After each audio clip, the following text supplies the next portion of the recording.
Apocalipse 7, versículos 1 a 17, a palavra do Senhor diz: Depois disto vi 4 anjos em pé nos 4 cantos da terra, retendo os 4 ventos da terra, para que nenhum vento soprasse sobre a terra, nem sobre o mar, nem contra árvore alguma. E vi outro anjo subir do lado do sol nascente, tendo o selo do Deus vivo, e clamou com grande voz aos 4 anjos, quem fora dado que danificassem a terra e o mar, dizendo: Não danifiques a terra, nem o mar, nem as árvores, até que selemos na sua fronte os servos do nosso Deus. E ouvi o número dos que foram assinalados com o selo, 144.000 de todas as tribos dos filhos de Israel. Da tribo de Judá havia 12.000 assinalados, da tribo de Ruben, 12.000, da tribo de Gade, 12.000, da tribo de Asser, 12.000, da tribo de Naftali, 12.000, da tribo de Manassés, 12.000, da tribo de Simeão, 12.000, da tribo de Levi, 12.000, da tribo de Issacar, 12.000, da tribo de Zabulon, 12.000, da tribo de José, 12.000, da tribo de Benjamim, 12.000 assinalados. Depois destas coisas olhei, e eis uma grande multidão, que ninguém podia contar, de todas as nações, tribos, povos e línguas, que estavam em pé diante do trono e em presença do Cordeiro, trajando compridas vestes brancas, e com palmas nas mãos, e clamavam com grande voz: Salvação ao nosso Deus, que está assentado sobre o trono, e ao Cordeiro. E todos os anjos estavam em pé ao redor do trono e dos anciãos e dos 4 seres viventes, e prostraram-se diante do trono sobre seus rostos, e adoraram a Deus, dizendo: Amém. Louvor, e glória, e sabedoria, e ações de graças, e honra, e poder, e força ao nosso Deus, pelos séculos dos séculos. Amém. E um dos anciãos me perguntou: Estes que trajam as compridas vestes brancas, quem são eles e donde vieram? Respondi-lhe: Meu Senhor, tu sabes. Disse-me ele: Estes são os que vêm da grande tribulação, e levaram as suas vestes e as branquearam no sangue do Cordeiro. Por isso estão diante do trono de Deus, e o servem de dia e de noite no seu santuário, e aquele que está sentado sobre o trono estenderá o seu tabernáculo sobre eles. Nunca mais terão fome, nunca mais terão sede, nem cairá sobre eles o sol, nem calor algum, porque o Cordeiro que está no meio, diante do trono, os apacentará e os conduzirá às fontes das águas da vida, e Deus lhes enxugará dos olhos toda lágrima. Meus queridos, o livro do Apocalipse, como nós já dissemos aqui outras vezes, é uma história que se repete 7 vezes. Nós não devemos ler o livro de maneira cronológica, do capítulo 1 até o 22, como se a história fosse se desenrolando como nós normalmente contamos uma história nos dias atuais. Mas seguindo uma técnica antiga de repetir, principalmente quando se está ensinando ou falando de uma maneira oral, ou seja, as pessoas não estão lendo, mas estão ouvindo uma história. E é preciso lembrar que era assim que os crentes do primeiro século tomavam conhecimento do Apocalipse. Eles não liam o livro, eles não tinham um rolo para cada um deles, como nós temos hoje a Bíblia nas nossas mãos. Nós abrimos a Bíblia e lemos a hora que nós quisermos. Os crentes do primeiro século não tinham isso. Eles dependiam de uma pessoa que, lá na frente da igreja, lesse o livro, e então eles recebiam isso através da audição. Quando nós recebemos algo através da audição, quanto mais repetida for a história, mais nós conseguimos gravar. Se conta-se só de uma vez, perde-se muitos detalhes. Nós não sabemos quais as razões pelas quais Deus quis que esse livro fosse escrito desta maneira. Faz parte dos seus propósitos, faz parte dos seus mistérios. Mas o fato é que nós temos aqui uma história que é recontada muitas vezes. Nós entendemos que são ciclos repetidos ou recapitulativos de uma história. Qual a história? A história que vai da primeira vinda de Jesus até a segunda vinda de Jesus, grosso modo isso, com todos os detalhes que acompanham esses 2 grandes eventos e também tudo aquilo que está no meio, entre a primeira vinda de Jesus e a segunda vinda de Jesus. Assim, dos capítulos 1 a 3 de Apocalipse, nós temos o primeiro desses ciclos. onde, introdutoriamente, o apóstolo João contou esta história. Porém, em diálogo com as 7 igrejas da Ásia, mostrando o Senhor Jesus e apontando para a segunda vinda dele para o juízo final. Mas dos capítulos 4 a 7, nós temos essa história de uma maneira muito nítida. Aqui nós temos um ciclo claro, perfeito, fácil de ver. Capítulo 4 começa com os eventos subsequentes logo após a morte, a ressurreição e a ascensão de Cristo aos céus. É o início dessa história e a ordem para pregar o Evangelho.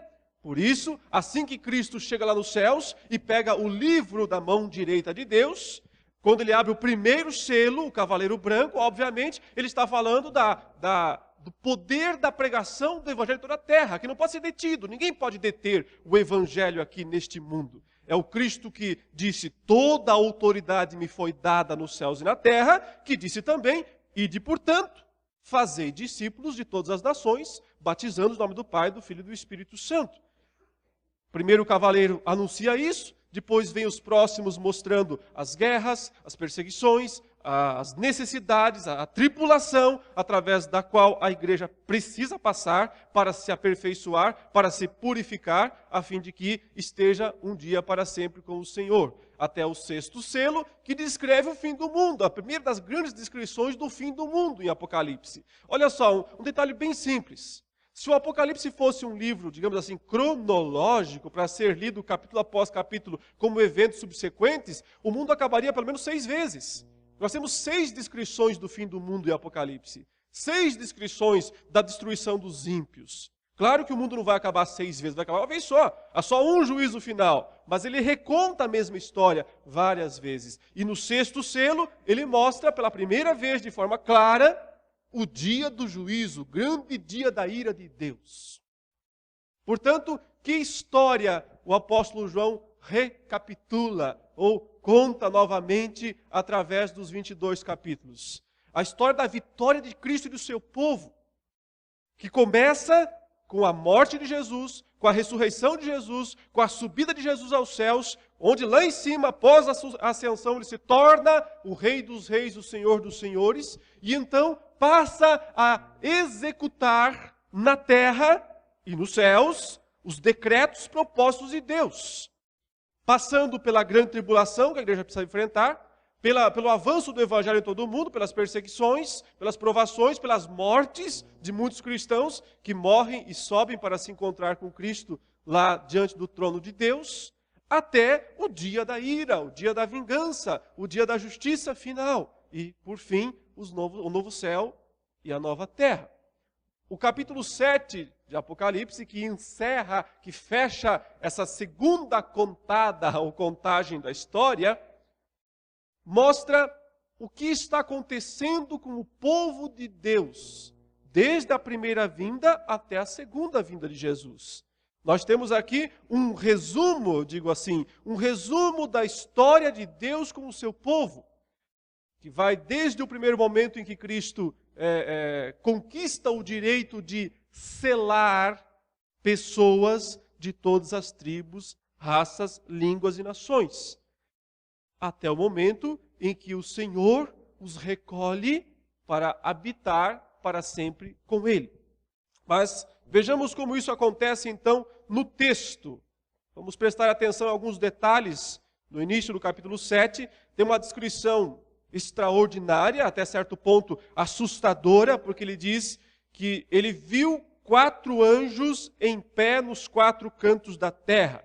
Obviamente isso é uma visão apocalíptica extraordinária. O objetivo não é que seja interpretado literalmente, mas é para que se entenda que esses anjos, como que de pé, postados nos 4 pontos cardeais, né, norte, sul, leste e oeste, eles estão lá numa posição que dá a ideia de um certo esforço, eles estão segurando alguma coisa. O texto diz, vi 4 anjos em pé nos 4 cantos da terra, conservando seguros, segurando, barrando, detendo os 4 ventos da terra. Então, a ideia é que esses anjos estão barrando o avanço dos 4 ventos. Se eles não segurarem esses 4 ventos, Os 4 ventos vão soprar sobre o mundo e vão destruir tudo. Então, eles estão lá nesse ato de segurar, o texto diz, para que nenhum vento soprasse sobre a terra, nem sobre o mar, nem sobre árvore alguma. Essa é a primeira cena do capítulo. 4 anjos segurando, detendo os 4 ventos, para que os 4 ventos não soprem e não destruam as árvores, a terra, o mar e todas as demais coisas.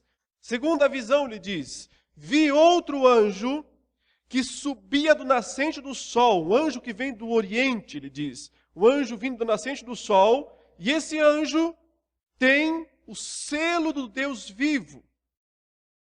E ele então diz, e clamou em grande voz aos 4 anjos, aqueles aos quais fora dado fazer dano à terra e ao mar, dizendo: não danifiqueis nem a terra, nem o mar, nem as árvores, até selarmos na fronte os servos do nosso Deus.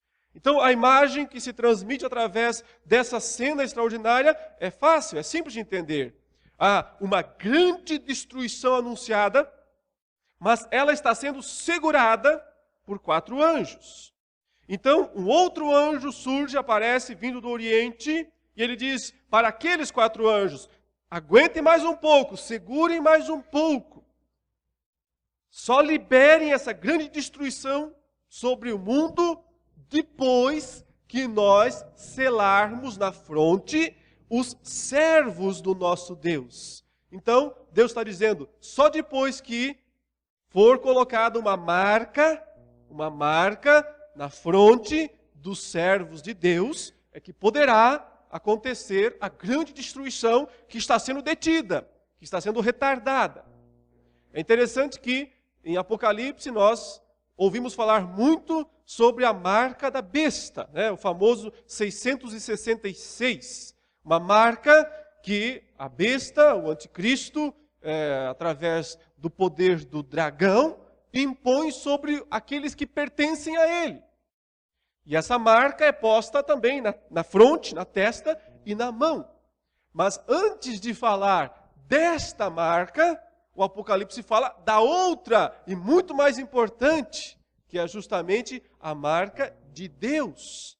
Porque todos são marcados. Todos os seres humanos receberão ou uma ou outra. Ou recebem o selo do Deus vivo na fronte, ou recebem a marca da besta na fronte e na mão. Todos os seres humanos recebem ou uma ou outra. Então ele passa a enumerar aqueles que foram marcados. E é importante entender então que ele vai descrever 2 grandes multidões. Primeiro, a ênfase está em Israel, porque Israel é a nação da promessa, a nação do Antigo Testamento, a nação que, através dela, Deus trouxe o Messias, Jesus Cristo. E Deus não abandonou o seu povo. Foi o povo dele que abandonou o seu Deus. Mas não foi Deus quem abandonou. Deus continua tendo promessas para Israel. Deus sempre teve promessas para Israel. Porém, essas promessas não estão à parte de Cristo. Nunca podem estar desvinculadas da pessoa de Cristo. Porque Jesus Cristo é a plenitude de Israel. Ele é o grande filho, ele é o próprio Israel, ele é o filho de Israel. Nunca as promessas a Israel podem estar desvinculadas da pessoa de Cristo. Então, serão marcados aqui 12.000 pessoas de cada uma das 12 tribos de Israel, que forma o famoso número de 144.000. Esse número é literal? Não, como nenhum dos números do Apocalipse são literais. Todos são simbólicos, querem transmitir uma mensagem através dos números. Deus está dizendo que ele tem uma igreja em Israel também, uma vez que o número 12 em Apocalipse é tanto o número de Israel quanto o número da igreja. Lá os 24 anciãos já representavam Israel e a igreja. Qual é a ênfase aqui ao fazer uma certa distinção entre 144.000 de Israel e depois descrever uma grande multidão dos outros lugares da terra? É justamente mostrar que Deus tem seus escolhidos em Israel e tem seus escolhidos em todo o mundo. Em comparação, o número de Israel é menor. Pode até ser contado simbolicamente. Mas quando ele descreve a grande multidão, ele diz, essa não pode ser contada. Ninguém pode contar isso. A ideia apenas é comparar.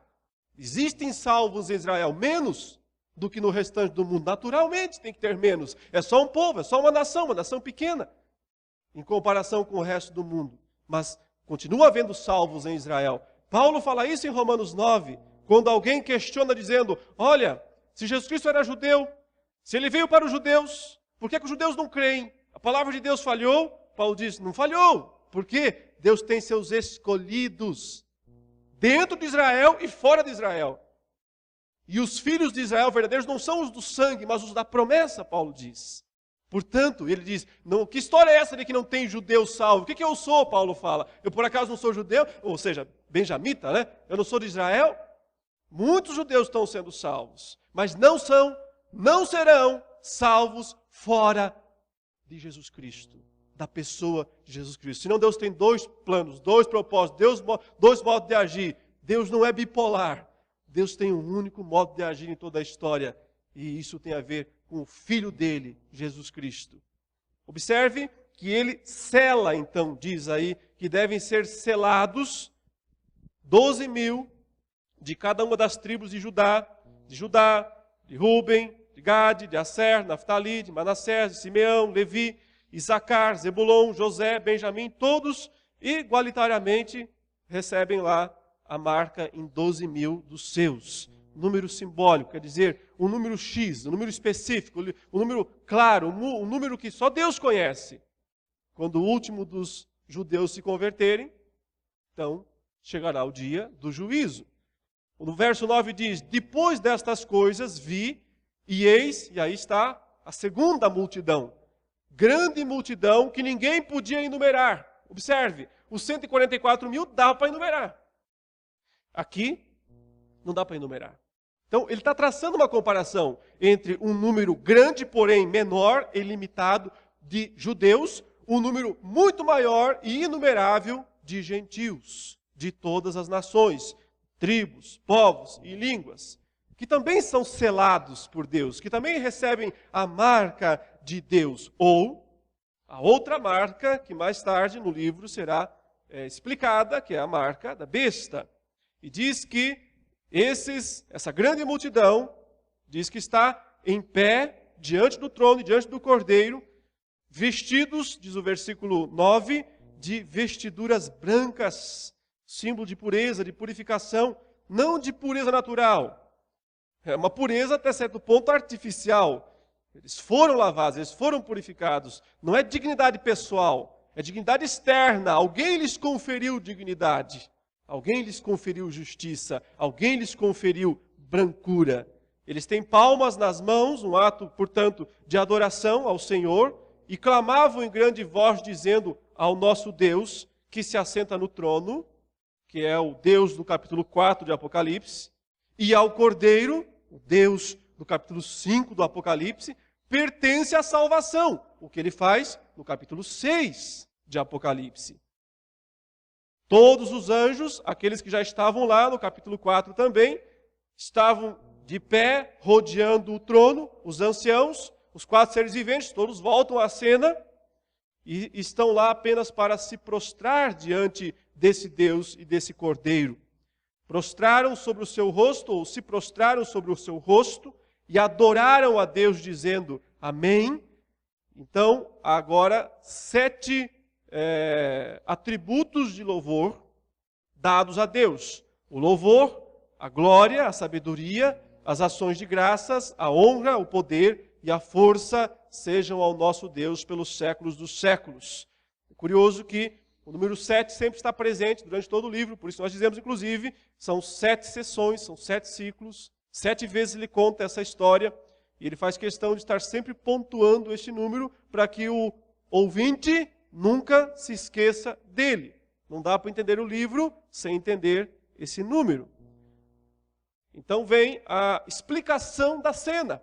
Graças a Deus, a palavra do Senhor muitas vezes, nas horas mais difíceis de se entender, ela própria se explica, se interpreta. E agora vem então a explicação. Um dos anciãos tomou a palavra, dizendo, perguntou para o próprio João, estes que se vestem de vestiduras brancas, essa grande multidão aí, quem são e de onde vieram? E o João, muito sabiamente, respondi-lhe, meu Senhor, não faço a mínima ideia, tu sabes. Se alguém pode saber isso aqui, não sou eu, é o Senhor, que é um dos anciãos aí no céu. Ele então me disse, e aí vem a explicação, são estes os que vêm da grande tribulação. Lavaram suas vestiduras e as alvejaram no sangue do Cordeiro. Irmãos, página após página, capítulo após capítulo em Apocalipse, sempre se volta à mensagem fundamental, à mensagem básica, sem a qual ninguém, pessoa alguma, pode ser aceita diante de Deus. Mensagem central do Apocalipse, o sangue do Cordeiro. Ninguém pode ser aceito na presença do Deus Santo se não for lavado, se suas vestes não forem alvejadas no sangue do Cordeiro. A igreja, eu disse isso aqui outro dia e eu enfatizo mais uma vez, ela nunca vai correr o risco de pregar demais a respeito do sacrifício de Jesus Cristo. Tudo mais pode ser que ela pregue exageradamente, mas nunca pregará exageradamente a respeito do sacrifício de Jesus Cristo, porque não há mensagem mais central na palavra de Deus do que destacar o modo, o meio pelo qual nós, pecadores indignos, pecadores miseráveis, sem qualquer mérito, um dia estarão naquele lugar onde não há choro, onde não há lágrima, onde não há dor. Não há como qualquer um de nós chegar a esse lugar se não for pelo sangue do Cordeiro. O sangue de Jesus Cristo, derramado na cruz, na sangrenta cruz, por causa dos nossos pecados. Essa é a grande mensagem, é a grande proclamação. Se a igreja perde esta mensagem, perdeu o grande tesouro. Perdeu tudo, na verdade. Porque tudo mais perde o sentido se não for construído sobre a mensagem da cruz. Quem são? Perguntou o ancião. E ele próprio respondeu, são os lavados. São aqueles que foram alvejados. Não pense que eles têm roupinhas brancas que eles mesmos lavaram. Não pense que eles estão aqui por seus méritos. Não pense que estão aqui porque eles eram melhores do que os outros homens, porque eram mais justos, porque eram mais religiosos, porque oravam mais, porque cantavam mais, porque faziam outras coisas. Não pense que eles estão aqui por outro motivo. Eles estão aqui porque lavaram suas vestes no sangue do Cordeiro. Isto é o Evangelho. Esta é a grande mensagem do Evangelho. Muito bem, e por isso, diz o versículo 15, razão porque se acham diante do trono de Deus. Eles só podem estar diante do trono de Deus porque lavaram suas vestes, porque as alvejaram no sangue do Cordeiro. É só por isso que eles podem estar diante do trono de Deus. E é só por isso também que eles podem servi-lo, diz, e o servem de dia e de noite no seu santuário. E aquele que se assenta no trono estenderá sobre eles o seu tabernáculo. Aqui é uma palavra extraordinária, mais uma vez, finalizando essa sessão. Ele diz, e aquele que está no trono estenderá sobre eles o seu tabernáculo. Lá no Antigo Testamento, Deus mandou Moisés construir um tabernáculo que era o símbolo da presença de Deus no meio do povo. Porém, era apenas um ponto no meio da multidão. Era apenas um lugar, lá no meio do povo, cheio de restrições. Nem todos podiam se aproximar, nem todos podiam ir mais lá dentro, e só um podia ir até no lugar mais santo, no Santo dos Santos. Era o símbolo da presença de Deus, mas era um símbolo restrito, um símbolo limitado. No Novo Testamento, em João 1,14, nós lemos o seguinte: o Verbo se fez carne e habitou entre nós. Ele usa a mesma palavra, e tabernaculou, fez o seu tabernáculo aqui entre nós. E vimos a sua glória. Na pessoa de Cristo, nós temos a vinda do tabernáculo na sua plenitude. Quando Deus está com o seu povo. Não é à toa que um dos nomes dados a Cristo é o quê? Emanuel. Que quer dizer, o próprio texto explica, Deus conosco. Deus conosco. No novo céu e na nova terra, que é a plenitude, que é a perfeição, que é levar ao seu propósito final, aquele antigo tabernáculo de Israel, o tabernacular de Cristo conosco na sua encarnação, agora se torna cósmico, se torna universal. Ele estenderá sobre todos eles o seu tabernáculo. É a habitação plena de Deus com o seu povo. Por isso a Bíblia fala em novo céu e em nova terra. E mostra no final do livro, só na última vez que ele contar a história, uma espécie de acoplamento destes dois lugares. O próprio céu vindo à terra, ou talvez a terra indo ao céu, os dois lugares se unindo. Isso é unir o tabernáculo, isso é estabelecer o tabernáculo. É só lá, só naquele momento, só naquele dia que vai se cumprir o versículo 16. Jamais terão fome. Nunca mais terão sede. Quer dizer, não há mais necessidades que o povo de Deus precise buscar fora de Deus. Não cairá sobre eles o sol, nem ardor algum, pois o Cordeiro que se encontra no meio do trono os apacentará e os guiará para as fontes da água da vida. E Deus lhes enxugará dos olhos toda lágrima. O que nós aprendemos, meus irmãos, deste capítulo 7? Eu destaco 5 lições centrais, apenas para relembrar aqui, já as mencionei, agora apenas para que os irmãos possam talvez gravar isso. Primeira grande lição desse texto: Deus escolheu e está selando um povo para si. Deus escolheu esse povo antes da fundação do mundo, aprendemos em outros textos da Bíblia, e Deus está agora selando, marcando esse povo para si. Tanto de judeus, quanto de gentios. Tanto judeus quanto gentios podem ser salvos através de Cristo. E Deus está salvando pessoas assim. O que é o selo? O que é a marca sobre a fronte? A melhor interpretação que nós temos é de que é o batismo. O batismo, aquele primeiro do Espírito Santo. Quando o Espírito Santo vem e sela, como diz em Efésios 1, versículos 13 e 14, ele diz que ele nos selou com o Santo Espírito da promessa. A marca do Espírito Santo em nós, que é o batismo com o Espírito Santo, é o selo. Simbolizado no batismo com água. Porque a água é o símbolo do Espírito Santo. Ela simboliza aquilo que o Espírito Santo faz. A água não purifica nossos pecados. É o sangue de Jesus Cristo, através do Espírito Santo aplicado em nós, que nos purifica dos pecados. Portanto, isso aqui não é um ritual. Não é só participar de um ritual. Uma pessoa pode ser batizada e fazer isso por uma obrigação, por um ritual, e não receber o selo do Deus vivo. E receber depois os 666, sim.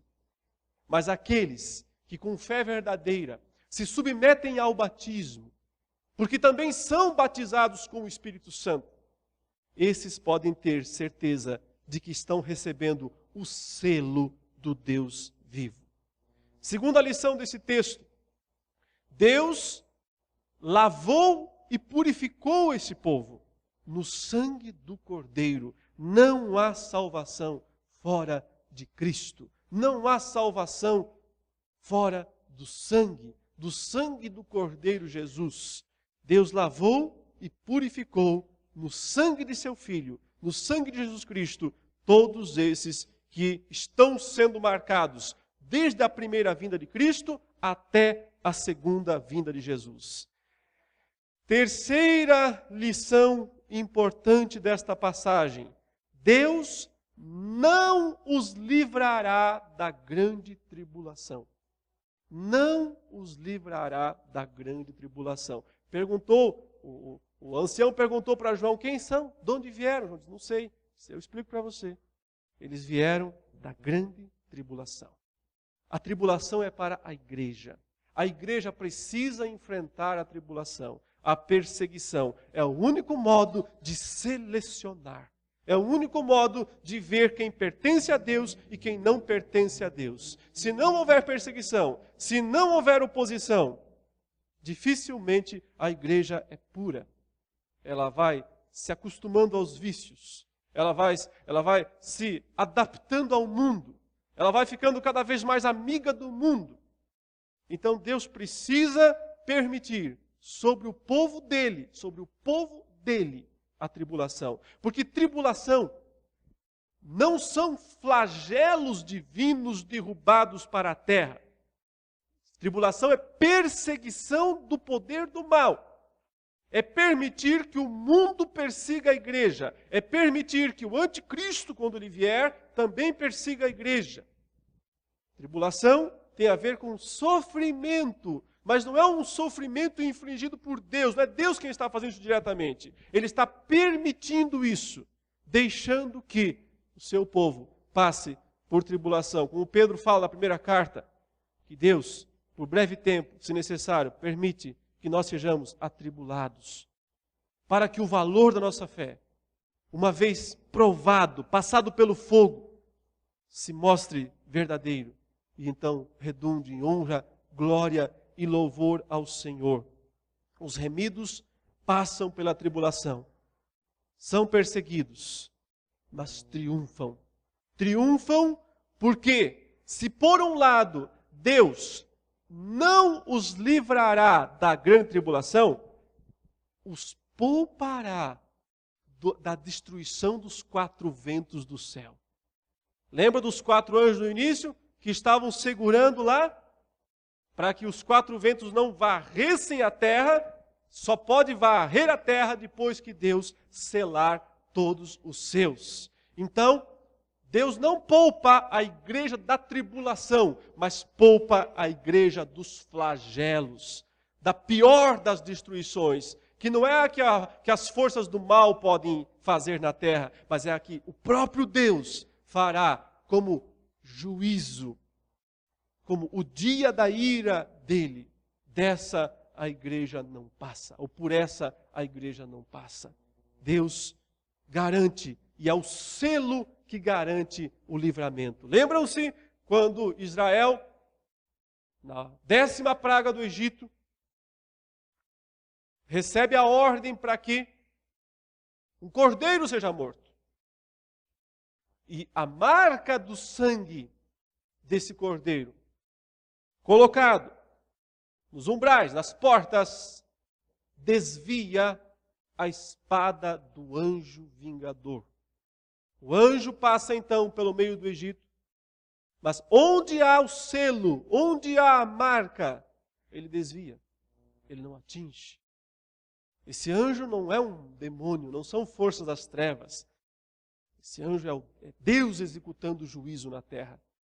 No dia do juízo, no dia dos flagelos, quando caírem os flagelos de Deus sobre esse mundo, aqueles que têm a marca, o selo do Deus vivo, são poupados dessa grande destruição.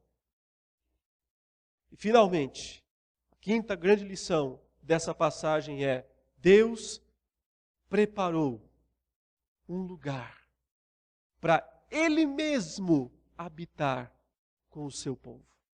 Deus preparou esse lugar. Esse lugar é o novo céu e a nova terra. Ainda não existe, porque Ele diz que Ele fará. Eis que faço novos céus e nova terra. Nós ainda estamos aguardando a recriação da terra, a recriação dos céus. Este lugar, o novo céu e a nova terra, é o lugar onde ele estenderá o seu tabernáculo sobre o seu povo. E foi por isso que eu disse que a mensagem do Apocalipse é a vitória de Cristo e da sua igreja contra todo o poder do inimigo. A vitória total e absoluta do Senhor Jesus e da sua igreja, daqueles que permanecerem fiéis, mesmo passando por tribulação, serão poupados dos flagelos de Deus e adentrarão aquele lugar onde não há mais choro, nem dor, nem pranto, nem morte. Por isso a esperança do cristão tem que se renovar a cada dia. A cada dia precisa se renovar a esperança do cristão. A esperança do cristão não está neste mundo. Não está nas coisas desse mundo.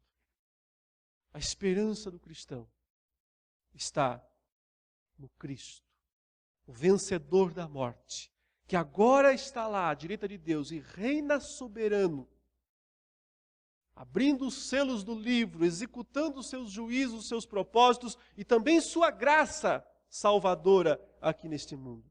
Até o dia em que o cristão se encontrará com ele, livre de todo mal, de todo tormento, de todo juízo, no reino eterno do nosso Deus.